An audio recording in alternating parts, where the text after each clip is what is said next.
let's go ahead talk about this fantastic college football playoff game, which was Notre Dame going up against Penn State. As I predicted in yesterday's live and in yesterday's segment, if you guys did not tune in, I had a feeling that Notre Dame was going to end up coming out on top in this game.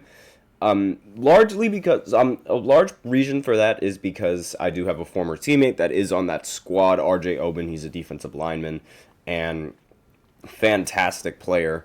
Hopefully he gets drafted.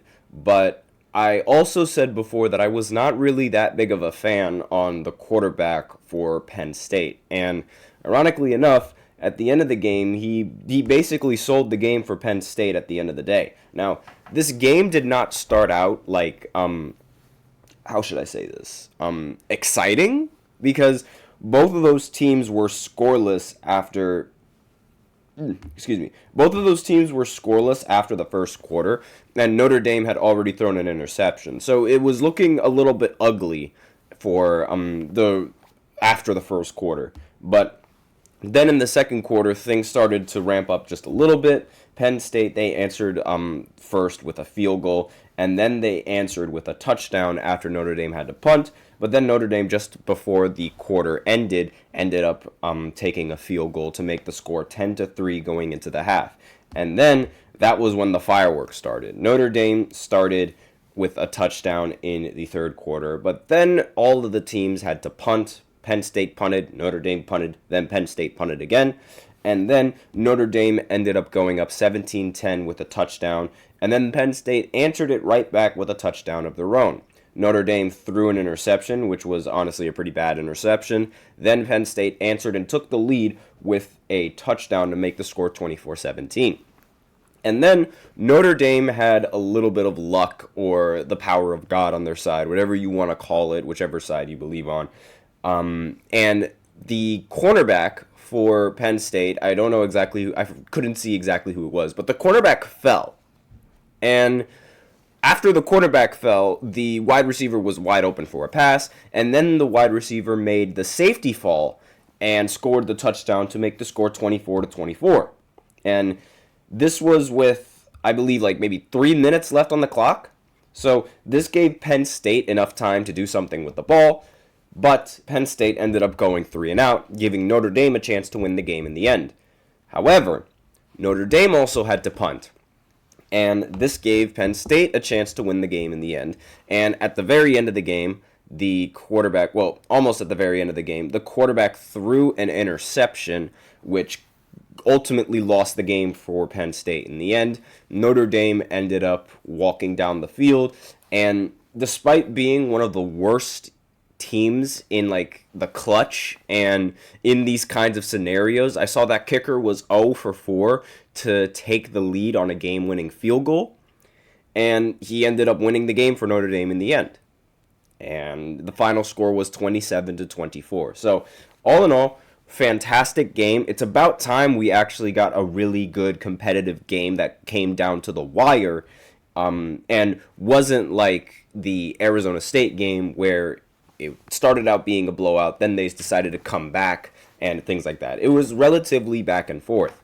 And I was hoping that this game would be back and forth, and I got my wish. Thank you.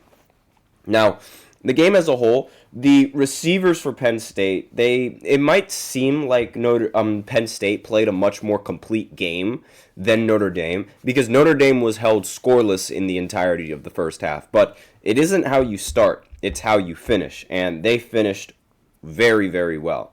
And Penn State, not a single receiver ended up recording a single reception in this game. It was just running backs and tight ends that were catching the ball. And that's really the biggest headline and the biggest storyline in this game. The fact that the receivers for Penn State were completely non-existent. And this was a defensive battle from the beginning of the game. But, I mean, Notre Dame, they ended up throwing 2 interceptions. Excuse me. And it still didn't matter, as Penn State were unable to really capitalize on those interceptions. And the fact that there was not a single receiver for Penn State that ended up recording a single reception was rather concerning. I mean, that like Notre Dame's defense, it seems like they are no joke. Again, the only players who ended up receiving any sort of passes were the running backs and the tight ends. And even then, the tight ends were only held to one reception. Other than that, the wide receivers basically did nothing the entire game, which was rather disappointing. Granted, the receivers, they weren't really the highlight for Penn State. It was more so the running backs that they had. Singleton, he ended up recording 3 touchdowns, and Katron Allen ended up recording 82 yards on the ground. So the ground game for Penn State was amazing. I mean, they had 204 rushing yards compared to their passing game, which only had 135 passing yards. So whether you want to blame it on the quarterback because the quarterback did throw an interception, or you want to blame it on the wide receivers being unable to get open, Notre Dame played some incredible defense, and especially when it mattered most. And the quarterback for Notre Dame, aside from those 2 interceptions, he threw a touchdown and he threw for 223 yards. And despite being injured early in the game, the backup quarterback did a real solid job to try and keep them in the game and not lose the game for Notre Dame in the end. He threw 6 for 7 of his passes, only 44 yards, but again, that's really all you expect from somebody who needed to be a game manager for like a split second for a little bit, until the quarterback was evaluated and ready to go back in the game. And the rushing attack for Notre Dame wasn't that bad either. Jeremiah Love, he was able to hurdle a defender, which was pretty sick to watch. He also recorded 1 rushing touchdown, and Riley Leonard was another running back for the Fighting Irish that ended up recording a touchdown on the night as well. And the player of the game, at least in my opinion, was Jaden Greathouse. He played receiver for Notre Dame, ended up recording 7 receptions for 105 yards, and that 1 touchdown that he got was the game-tying touchdown to tie the game 24-24. And, of course, the kicker, he came through in the clutch. Usually college kickers, they tend to not come through in the clutch. We saw it when Texas went up in overtime. Well, not went up in overtime, but they had a chance to win and not send the game into overtime, and that ultimately ended up failing for them.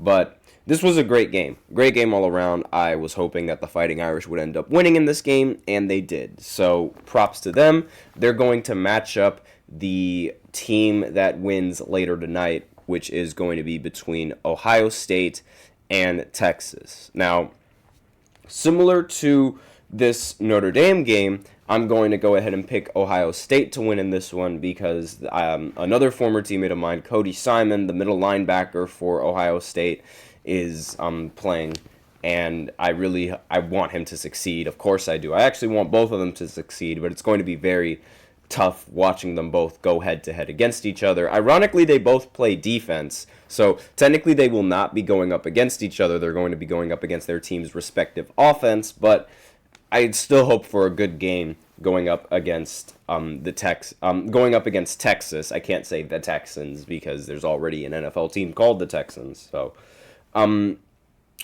this is also going to be I feel like the most important game of Ryan Day's career, because he might not have one anymore in Ohio State if he ends up losing in this game. If they don't win a national championship, I think his job is seriously in jeopardy. And I said his job was going to be in jeopardy the minute he lost to Michigan, because that game is just very, very important to Ohio State and their fans.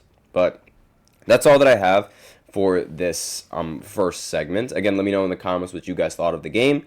And now we're going to go into the second segment where I talk about one weakness that every single NFL playoff team has going into the playoffs, and whether or not that could affect them and what I think is going to happen. So we're going to talk about those weaknesses right after this short break. Be sure to stay tuned. I feel like I'm losing my mind. Is everybody in the world blind? Please, Lord, give me a sign, a sign. I feel like I'm losing my mind. Is everybody in the world blind? Please, Lord, give me a sign, a sign. I wanna be the greatest. Everybody on the fake shit. I look around and feel like everybody is the fakest. I make this every day and I'm impatient, hoping one day I blow up from the basement. Statement, the top is so vacant. I don't hear shit that I think is amazing. Waiting for my day when I'm playing sold out shows for 1,000 faces. Hey, give me that crown, get in my way and to be put down. It ain't your place, all this my town. If I want that shit, then I'll get it right now. I'm losing it, the noose it fits, I'm losing shit, a stupid myth. You choose to live or choose to dip, you choose to fight or lose your grip and lose a gift. Oh, I feel like I'm losing my mind. Is everybody in the world blind? Please, Lord, give me a sign, a sign. I feel like I'm losing my mind. Is everybody in the